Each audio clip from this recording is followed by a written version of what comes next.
I think today we live in a very anxious society, and people need to be shown, firstly, that they're worth something.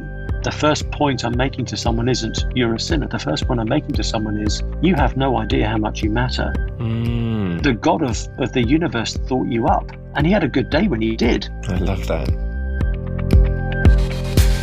Welcome everybody, this is Simon Gilbo with Inspired. It's great to be back with you again in a week when there's been plenty of bad news. We're bombarded with bad news, aren't we? And the whole idea, for those of you who are new to Inspired, is that I get different mates from across the years that I've overlapped with who tell their often they're so different. They're a beautiful variety of faith journeys of how God's been at work in their lives, and I love it. This week it's funny, literally an hour ago I dropped a line to an old friend. 25 years ago we were at Bible school together. We did the Cornhill training course just south of London Bridge on Borough High Street, and who could possibly have dreamt, Sam, that we'd end up with our respective journeys? It has been amazing. Everybody, here's introducing to Sam Allberry. Welcome, Sam.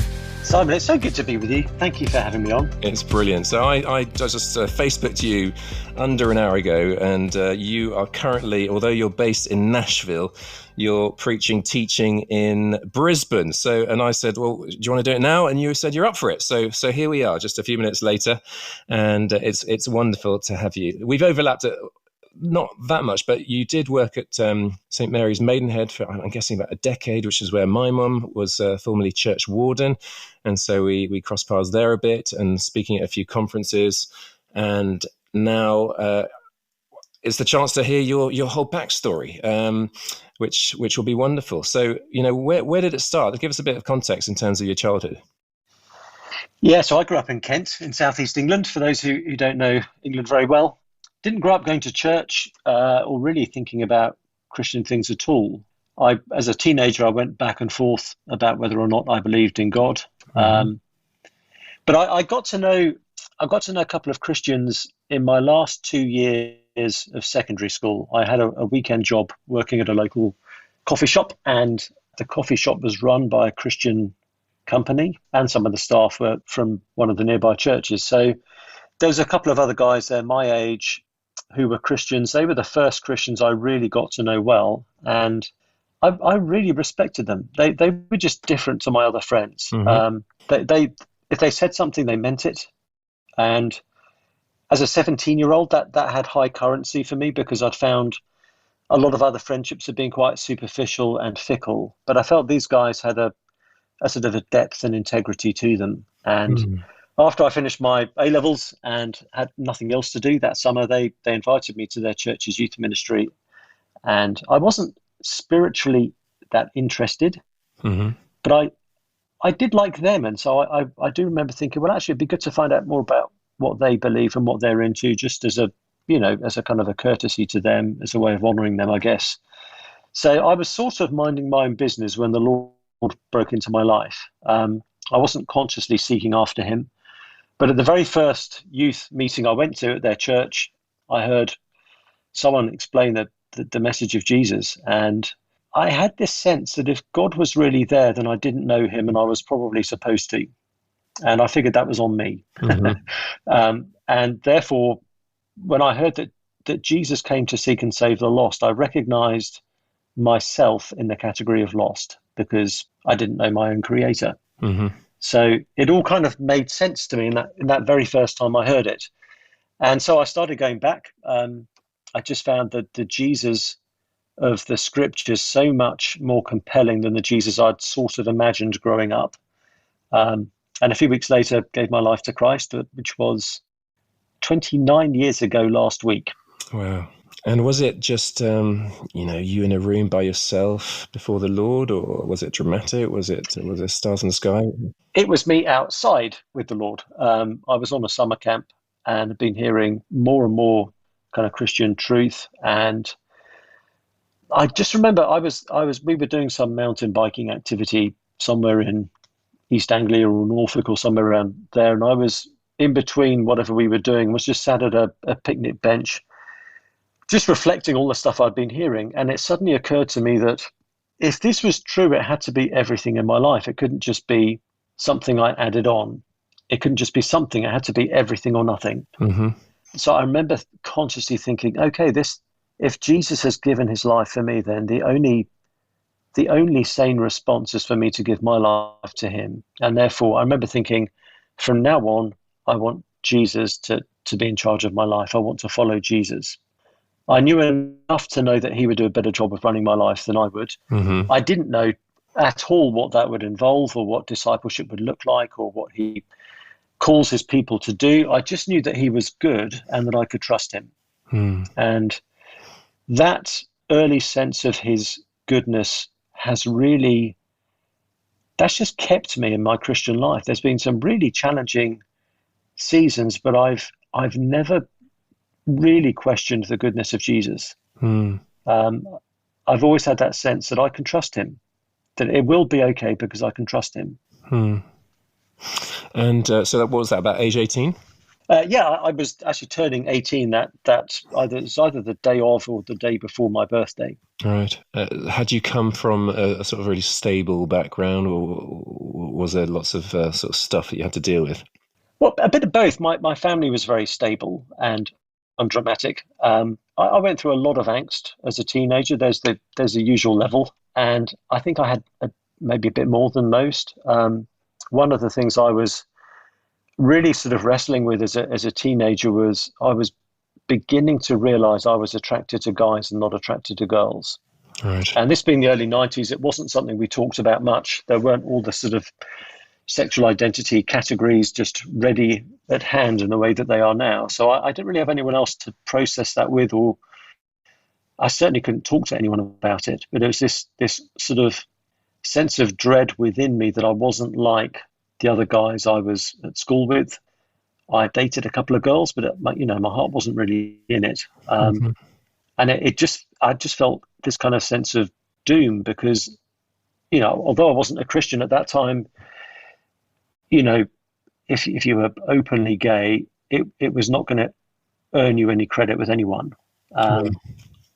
So I was kind of terrified of that and confused and a lot of anxiety. I'd been bullied a bit as well during high school, so very unsure of myself, very uncomfortable in my own skin.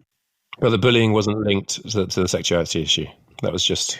It kind of was and it wasn't. So interestingly, there were some people who bullied me for being gay before I actually fully realised myself that I was. Oh. So other people were clearly sort of picking up on something.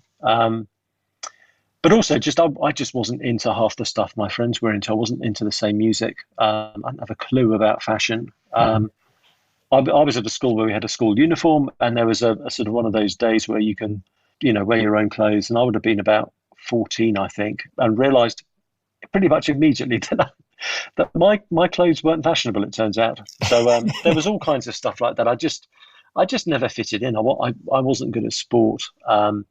So it was a difficult time for sure. Yeah. Yeah, I mean, I picture you as calm, collected, wise, gentle, kind. Those aren't sort of attributes that teenage boys sort of particularly aspire to, are they?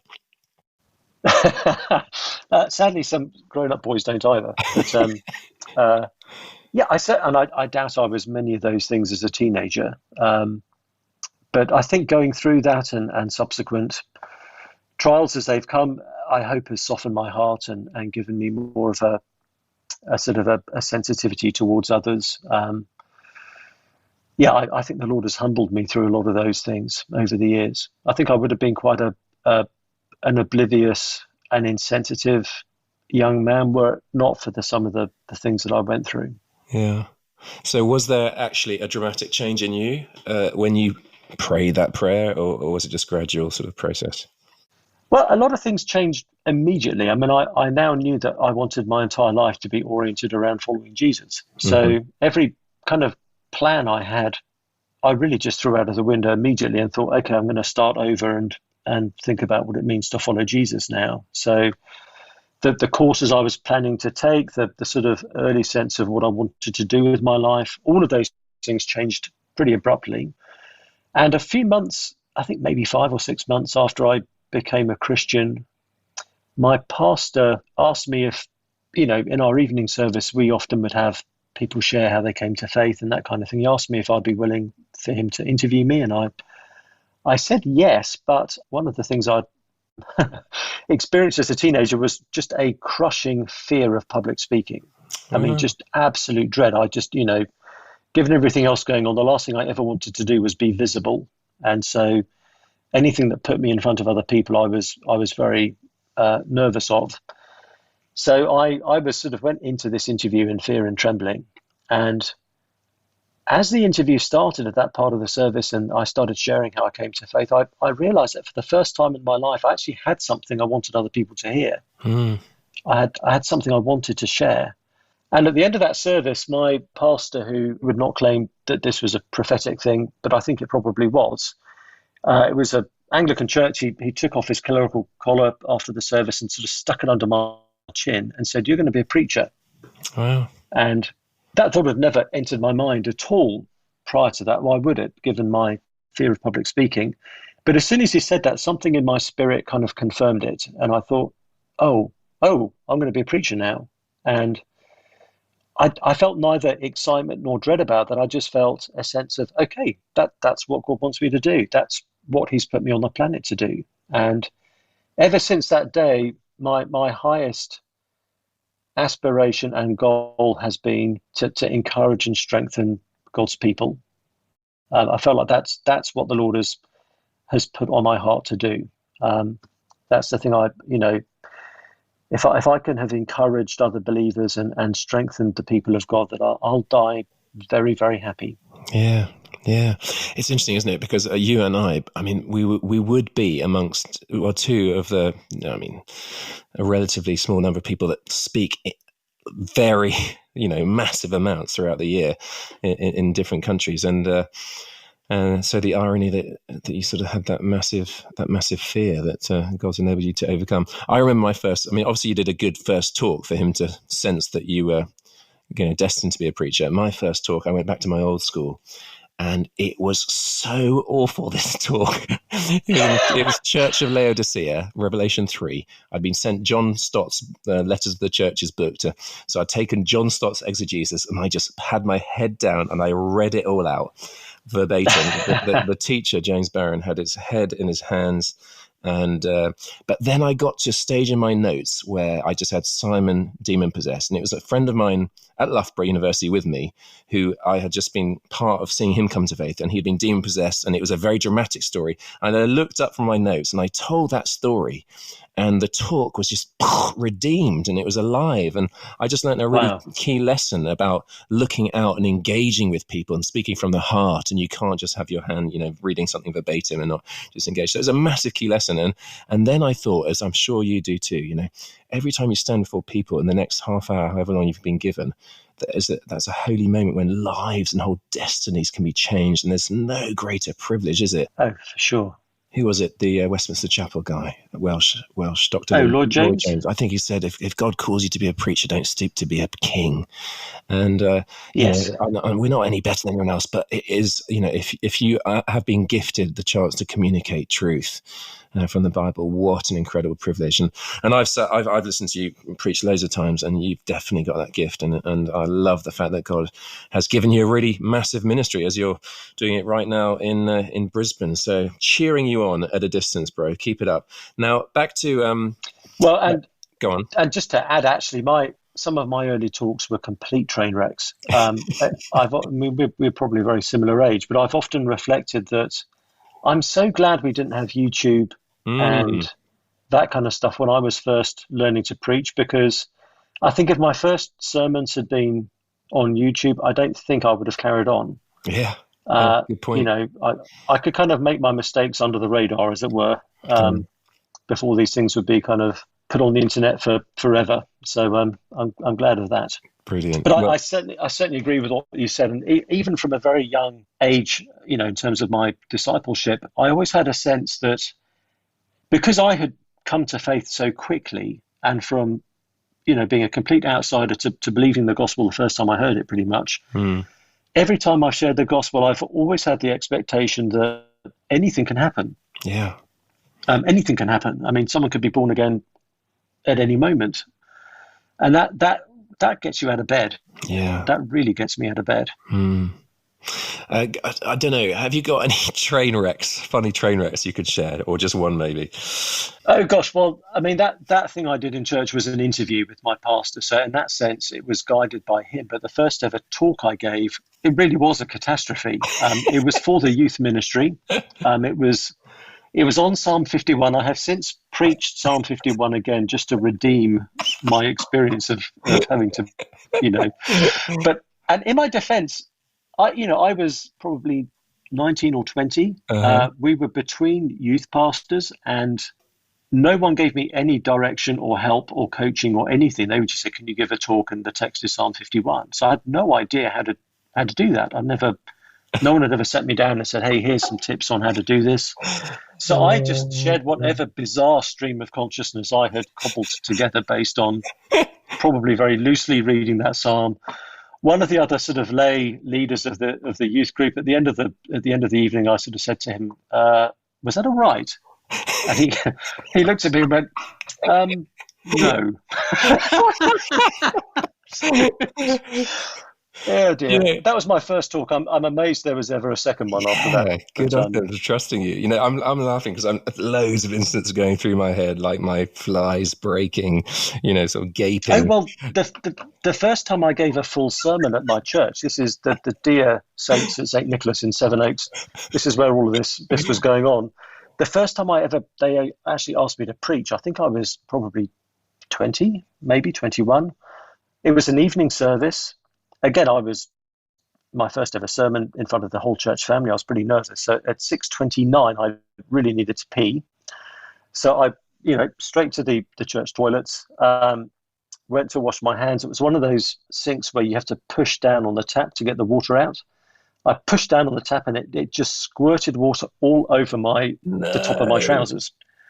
So I spent, the first 10 minutes of that service with my trousers sort of underneath the blow dryer, desperately trying to get the stain out so it didn't look like I just peed myself, which was kind of stressful. But I tell you what, it gave me a great adrenaline shot for then preaching the sermon. Yeah. Dear, listen, we could go on. I'm just thinking what my sort of preacher's nightmare is that I will pee myself, and I dream about it. And and in the early days of preaching, my right leg would just tremble like mad, like seriously. And I don't think anyone noticed it, but I'd ask people afterwards, "Did you see my leg looking funny?" But anyway, look, it's far too much levity here. Let's get back to the seriousness of your journey. So you start preaching more and more. I guess you see more and more that this is your absolute sweet spot. And I'm just intrigued with that. Yeah, that inner battle with your sexuality and seeing the apparent incompatibility, I guess. And talking to that.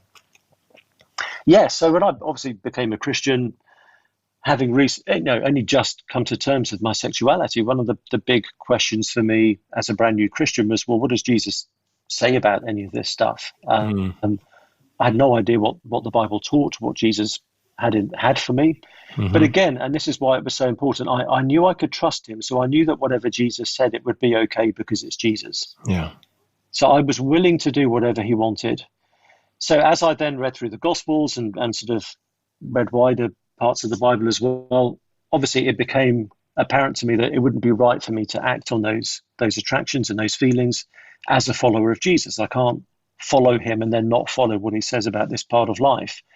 So I saw the passages where Jesus basically says that sex outside of marriage is wrong, that lust is wrong, passages where he kind of defines marriage as being between a man and a woman. So those things were clear to me, and I thought, okay, well that's what it's going to mean to follow Jesus then. I'll have to say no to those feelings, which, I was, in that sense, I never struggled with that theologically.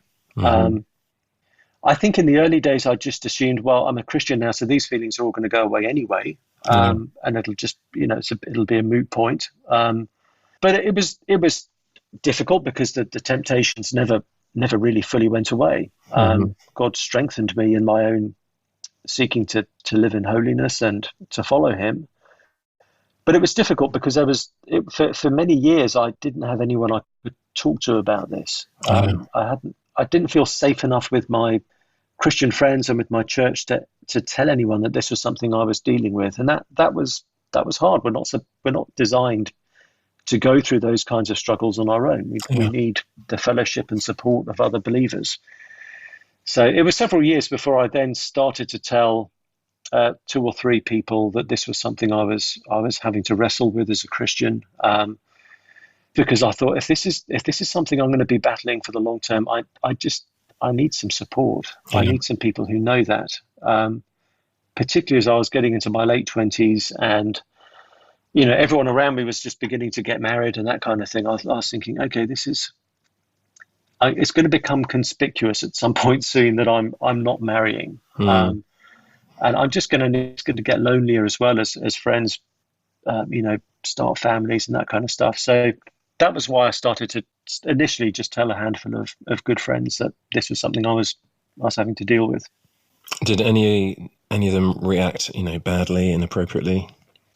Only one, thankfully. Yeah, and thankfully I'd already spoken to a few others before that, so I already had a good bank of really great responses, and it really was a wonderful time because although it was, I felt pretty nervous sharing this aspect of what I was going through with these friends, but pretty much across the board, it had the effect of making what were good friendships even stronger. Hmm. Because as I shared this particular battle with other Christians, uh, it's a really personal thing to disclose to someone, and they would then reciprocate and share things that they were struggling with, and that meant we were suddenly the friendship was far deeper and far more real, far more raw.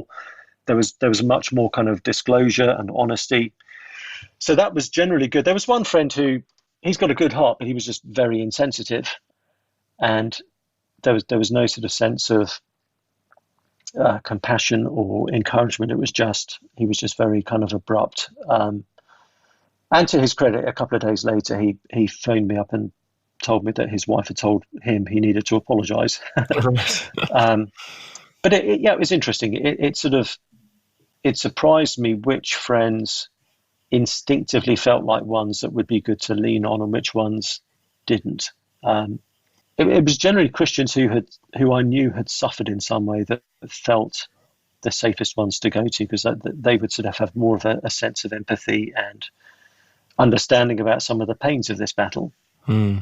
But God was incredibly generous in giving me some really wonderfully supportive friends. I mean, that's good to hear because that's clearly not everyone's story, is it? It isn't, no. And as I've since been, after I'd told my friends, I was thinking, okay, that's it, I'm done now. I don't need to talk to anyone else about this. I had no desire to ever be public about these things. But that then changed, I think, around 2012, Hmm. as all the sort of cultural shifts were going on in the Western world. I just had this burden on my heart that I wanted to say, hey, God's word to people like me is a good word. Hmm. It's not always an easy word, but it is always a good word. And with all the sort of cultural discussions that were going on, I really felt we needed to have some Christians speak to this issue from within it, out of their own experience. So I started to share initially with my church family in Maidenhead, and then a bit more publicly. And were Maidenhead gang? I mean, lots of dear friends there. Were they very supportive? They were great. I'd been at the church for 4 years as one of the clergy there, so I thought, okay, I think I've been here long enough that people know me, and I therefore don't think this will define me in their sight. But no, the church were wonderful, very, very encouraging, supportive, appreciative. It actually, I think it's sort of me being so honest about something. I think it always, anytime someone's publicly honest about something, it sort of gives everyone else permission to be a bit more honest themselves. And in a sort of very middle class part of southern England, that the default is always going to be that you sort of put your Instagram version of Christianity, that's the sort of version of Christianity you try and present to people on a Sunday. So there's always going to be that danger of people not really being real with each other. So anything like that where someone is actually sort of speaking about something very personal and very real and very raw, actually gives other people permission to do the same. So it did mean that a few other issues came out of the woodwork, and people started to be a bit more honest with each other. Mm. But they were, yeah, wonderfully supportive of me. And again, as you've said, that's sadly not everyone's experience. I know people who've had really awful experiences with churches on this particular issue. So I feel very thankful for how the church family were with me. Mm. Now, amongst my gay friends, some have felt they've had to ditch their faith. Others have felt they had to change their theology to accommodate an active sexual lifestyle. And then there's you and a few others who would have. I suppose it's a massive cost, isn't it? That what you've embraced. Well, it is and it isn't. It is in the sense of, in our own cultural moment, to put Jesus before sexual fulfillment feels like a massive deal because we make such a big deal about sexual fulfillment. Yeah. But one of the things that's really, I think, just stabilized me is from a very early stage of my discipleship, and I know it's a text close to your heart because I've heard you speak on it a few times, but Mark 8:34, Jesus says, if anyone would come after me, he must deny himself and take up his cross and follow me. So I was very aware of what Jesus was calling all of his people to be doing. And whilst I felt the cost of discipleship very acutely, that verse showed me that actually everyone in some way is having to lay down their life for Jesus. It may not be in the area of sexuality to the same extent that it is for me, but it's going to be somewhere where they're having to say no to self. They're having to, live in a way that sort of feels like they're crucifying themselves. And being a pastor, you have a bit more access into a lot of people's lives, and I was very aware of, the different ways in the local church family that people were taking up their own crosses. Some people were hanging in there with difficult marriages, with difficult family situations, with sickness, with so many things. So I never sort of felt like I was on a worse deal than anybody else. And I think that's protected me from either sort of getting a bit of a martyr complex, or from feeling a little bit, feeling bitter towards the Lord for this, because I genuinely don't. Yeah. And going back to that passage in Mark, if as we lose our lives for Jesus, we save them. So, it can feel, I often say this to people, it can feel like Jesus is killing you at times. Yeah. But the longer you go on in the Christian life, you realize Jesus is actually giving you life. It's not taking it from you. And I don't feel at all hard done by. Yeah, that there's been seasons when it's felt very painful, but Jesus always gives us far more than we leave behind to follow him. We never lose out, even in this life.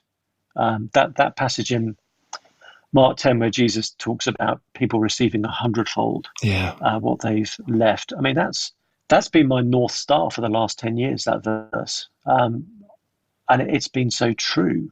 So, yeah, it's been costly, but it's been a deep joy and a deep privilege as well. That's wonderful to hear. I'm guessing you've had some really hurtful times, both from people outside the Christian fold and from Christians themselves. Can you speak into that and sort of Twitter mob and that sort of stuff? Yeah, and it's understandable and it's predictable in one sense. I find myself in an unusual space where, to some of our more secular friends, they see me as being someone who is very, I'm responsible for LGBT mental health issues and all the rest of it because of what I teach. I hear that on one hand, but then from some, more conservative Christian voices, they would say that I'm either not a real Christian, or that I'm, that my honesty about this issue is harming the church or is leading people into sin. So it's a weird space where you're sort of seen as the arch enemy of the LGBT community on one hand, but you're seen as part of it by parts of the church as well. And Twitter's, as we know, is just like the worst school playground imaginable. Worst, yeah. So I got caught in the crossfire just a couple of days ago and decided to just delete the app for a few days and lay low and just let them all squabble away. There's that bit in Acts, I can't remember where it is, I'm afraid, but where there's a riot that breaks out because of Paul's teaching, and Luke makes this comment, something along the lines of half the people in the riot didn't know what they were angry about. They were just worked up about being around people who were worked up, and that's kind of Twitter, really. So there are legitimate criticisms I've received over the years that I've actually learned from, but the Twitter kind of stuff I tend to ignore. If a real person wants to get in touch and raise an issue or ask a question about what I teach or why or something like that, then I want to hear them, and I'm always open to correction. But the kind of drive-by shootings you get on Twitter are just not something I'm gonna honour in that way. And can you genuinely, I mean, you're saying in a sense that it's become water off a duck's back, but I mean, I've been caught in a mini one, and it was quite traumatic. What are your lessons on that? Yeah, it is. Yeah, it was horrible. I had a big one blow up. I think it was 2018, 2019, and it was it was awful. But I could also see other people being targeted in the same way, and I realised. And one of the things that helps me with this is realising what company I'm keeping, so that the sort of people who are lobbing grenades at me, I look at who else they're lobbing grenades at, and I think, oh, well, I'd rather be with those guys than if I'm wrong in the way that Tim Keller's wrong, then I'm happy to be wrong. So if the same people who are calling me a heretic are calling him a heretic, then I'm thinking, well, I'd rather be thrown under the bus with Tim Keller than be on the pavement with the people throwing him under the bus, if that makes sense. Yeah. So there's a good friend of mine and I have a kind of reciprocal arrangement where if one of us is getting hammered on Twitter, we will give each other our passwords and our account, and just I give my Twitter password to my friend, and I'll say to him, listen, I'm just not going to look at it for a few days. Feel free to mute or block anything you think would be, that would be the right thing to do. And if there's any comments that you think it would be good for me to see, positive or negative, just let me know what they are. That just means I don't then have to be, I don't actually have to be then stepping into it and seeing it all. When it's calmed down, my friend will say, hey, coast is clear, come back on. If there's any feedback I do need to hear, he'll pass it on. So that's helped. All right. And the mute button is common grace. I mean, that's just one of God's good gifts of creation. Hey folks, I hope you're enjoying the podcast. I'm loving the response we're getting from across the world. It's just wonderful to see how encouraging and inspiring it is being and hitting the spot. Listen, if you are being blessed by it, I'd love it. Basically, this happens under the auspices of our ministry, Great Lakes Outreach, which works in the poorest and the hungriest country in the world, which is Burundi. We're having an incredible impact in the toughest of circumstances. We want to carry on supporting those local folks doing a great job. So if you wanted to, greatlakesoutreach.org/inspired. You could make a donation there. I'd so appreciate it. Also, it's word of mouth, isn't it? So gossip these podcasts to other people, get them to subscribe, give us a great review. Absolutely wonderful. So grateful to you. So that's greatlakesoutreach.org/inspired. If you want to do a monthly, a couple of quid a month, or a one-off donation, we'd be incredibly grateful. All right, now let's get back to the podcast.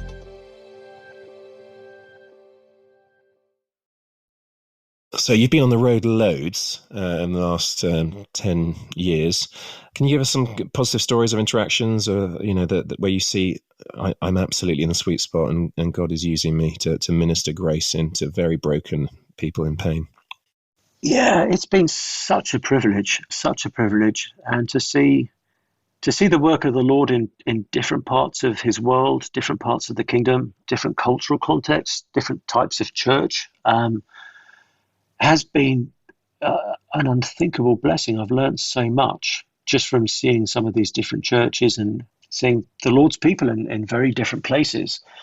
And He's been kind. His gospel is powerful and works. And particularly if I'm speaking on sexuality, I don't really get excited about speaking on sexuality, but I love speaking about Jesus, and it's a wonderful way to speak about Jesus. I get to talk about the goodness and sufficiency of Jesus when I talk about these things, and that really is the heart of my message. And Simon, I've lost count of the number of people who've said to me that they or someone close to them is alive today because of my ministry. Oh, What one person saying that to me is yeah, staggering, but it has really has happened more times than I can count. yeah. Um, just actually a couple of months ago, I was speaking at a church in I think it was in Iowa, and I was doing a Q&A on sexuality. It was in Iowa City, which is a fairly progressive city. Mm-hmm. And the front row, there was a young guy who was kind of dominating the Q&A for the first part of it, at least, who was very obviously part of the gay community and wasn't going to accept anything I was saying, and kept throwing these questions back and back and back and back, and wouldn't really, the answers just didn't seem to do anything for him. And I found out a month or so later, one of the pastors from that church wrote to me and said, "Hey, do you remember that guy from the Q&A who was kind of dominating things?" And I remembered exactly who it was. And he said he just became a Christian. Mm. And he said, the wheels had fallen off in his life, and he felt so profoundly empty. And he had said to the pastor that he suddenly remembered that guy who spoke at church, who put Jesus before his sexuality, and realized there was more to life than his sexuality, and wanted that more, and wanted that Jesus. So things like that. I mean, the Lord doesn't have to show us the fruit of what we're doing. So when he does in that way, it's very, very kind of him, and it keeps you going for the times when the fruit might not be apparent, or you're facing opposition, or some other trial is going on. So it has been extraordinary to see what God is doing just in this one area of life, in this one area of his truth. So it's it's a privilege that we get to do anything for the Lord, but to be used by him in that way is, yeah, I feel very, very thankful. Yeah. Now, help me with this, because, and I know some hearers might not like the way I express myself, but I think I'm genuine in saying that when I see someone, someone might say to me, I'm gay, or whatever, but I don't see that. I don't see that as their identity. We're people made in God's image. He loves all of us the same. Yeah.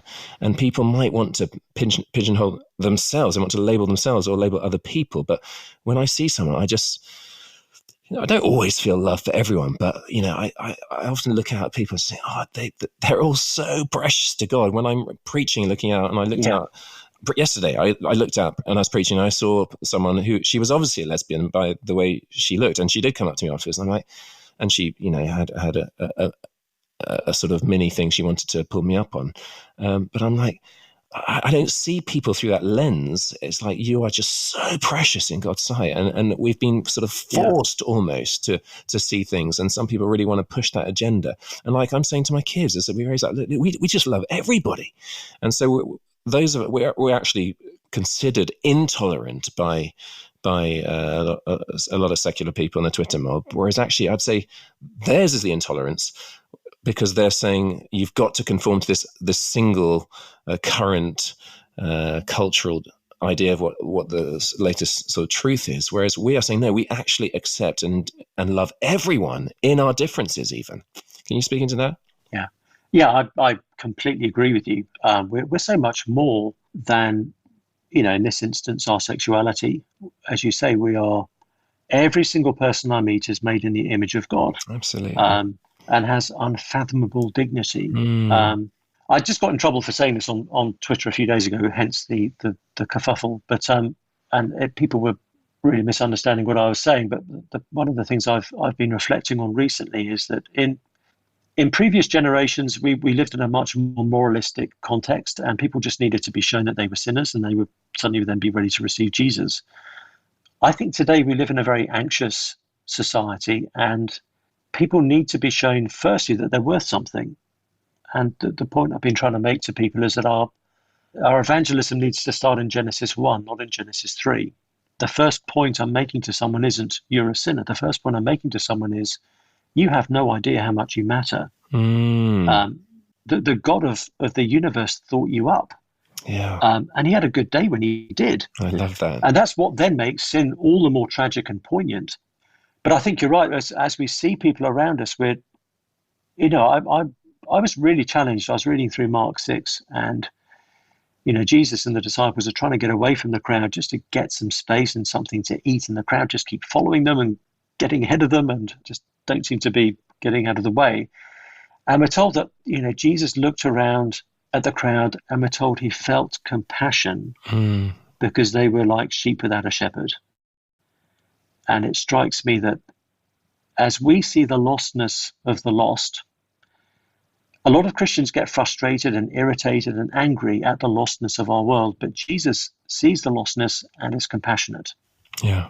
And that challenges me because I don't automatically feel compassion for every human being I meet. But one of the things I've been praying is that God would give me the eyes of Jesus as I look around this world, that I would see people as Jesus sees them. Yeah. When I'm stuck in traffic, I'd see all these cars not as an irritation or as an impediment, but I would see, this is a street that is full of precious image bearers who are worthy of my service and worthy of every effort I can make to help them hear the gospel.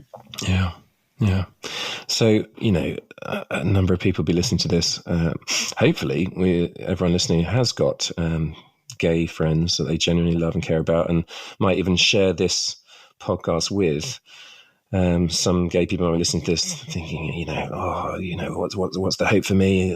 Does people hate me, judge me? Will God reject me? What would you speak to that? If you had a message to those people who are gay? Yeah. Yes. I mean, the short answer is if there's no hope for gay people, there's no hope for anyone. Jesus puts all of us in the same boat. Yeah. We're all broken in this area of life. We're all fallen in this area of life. God is love, and therefore he knows so much more about love than we do. And we need him to learn how to love each other well. And none of us do instinctively and left to our own devices. So we all need Jesus the same amount.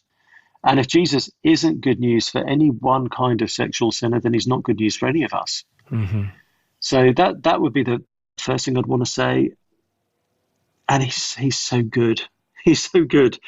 Yeah, the cost of discipleship, when you look at it from the outside, it looks unbearable and unrealistic and almost suicidal. But when you look at the cost of discipleship from within and you start to look back, you just see the kindness of Jesus the whole way through. Mm.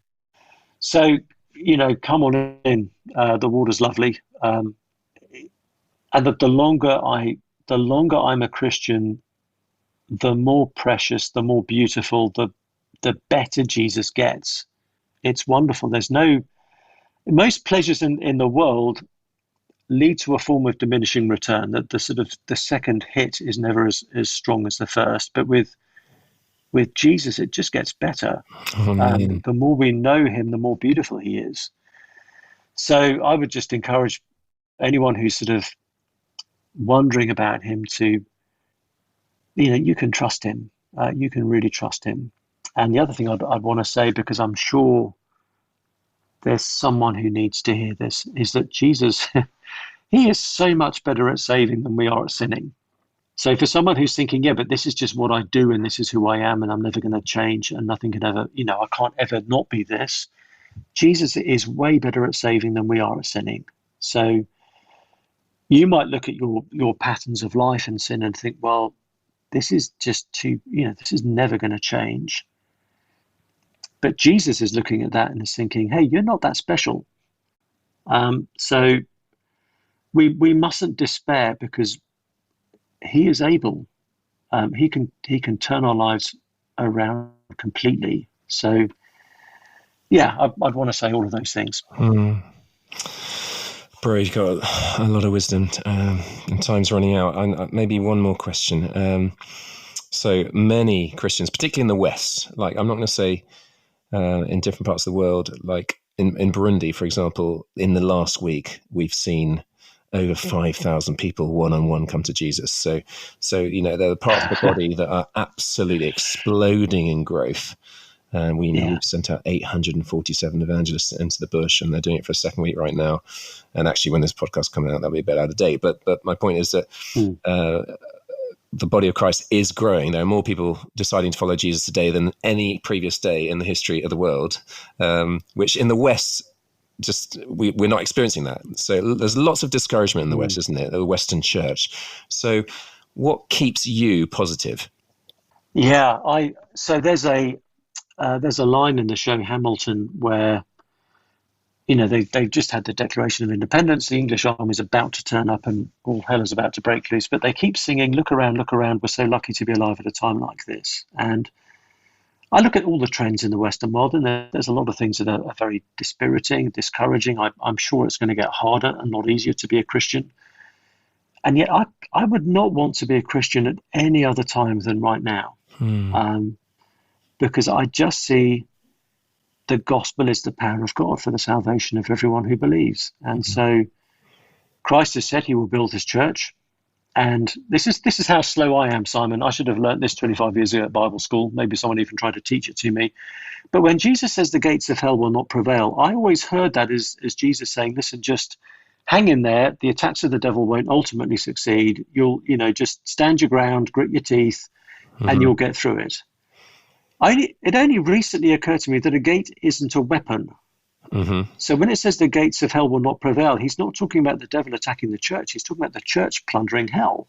Yeah. The gates of hell will not prevail. How is Jesus going to build his church? By ransacking the kingdom of darkness and pulling people out of there into the kingdom of light.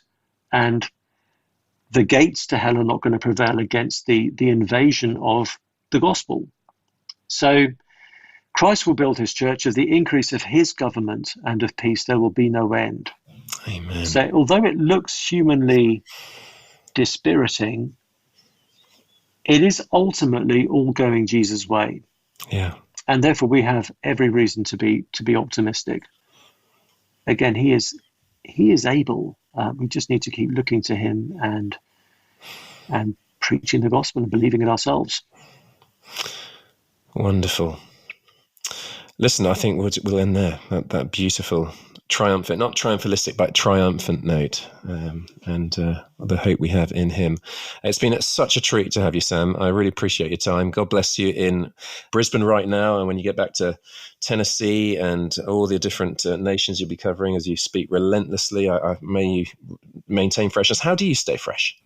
I think I just keep looking to Jesus. It sounds a trite, obvious thing, but this is something that's really helped me, Simon, and I would love to have told this to myself 25 years ago. I read the Bible now, and the question I have is, what reason does this passage give me to be wowed by Jesus? And so I'm always he's just constantly wowing me. So that just helps me, being with the people of God, seeing the faith of other believers, all of those things just refresh me enormously. Great. Well, listen, folks, Sam's written a number of books in that whole area particularly. He's got loads of talks on YouTube. You could check out his church, Emmanuel, Nashville. And he's got a very important platform and voice of grace and love, speaking into that context whilst holding sort of firm to biblical orthodoxy. Sam, bless you in that, cheering you on the spirit. Thanks so much for your time. Simon, it's a joy to chat with you. Thank you for having me on. Should we do it again in another 25 years, see what the Lord's done? Let's do it before then. Brilliant. Listen, everybody, I hope you've enjoyed it. I mean, it's just so different, isn't it? Week by week, different stories of God at work through as he weaves the tapestry of our lives. And if you've enjoyed it, please, I pretty much wherever I go right now, people come up to me and say, I'm following and tracking the podcast, loving it. And I say, please give us a review, because that literally just means more people through the algorithm get to hear about it. So leave us a review on iTunes or Spotify, forward it to other people. We've got a WhatsApp group in the blurb that you can join. That just means that it's a quick ping that you get once a week that is easy to forward on to other people. If you want to be in touch with me, it's simongilbert.com or any of the social media platforms. I want to thank Adam Thomas Steer for the editing and Mike Sandyman for the mixing. Next week, we've got another fantastic guest I look forward to. But in the meantime, you guys have a great week, and toodaloo.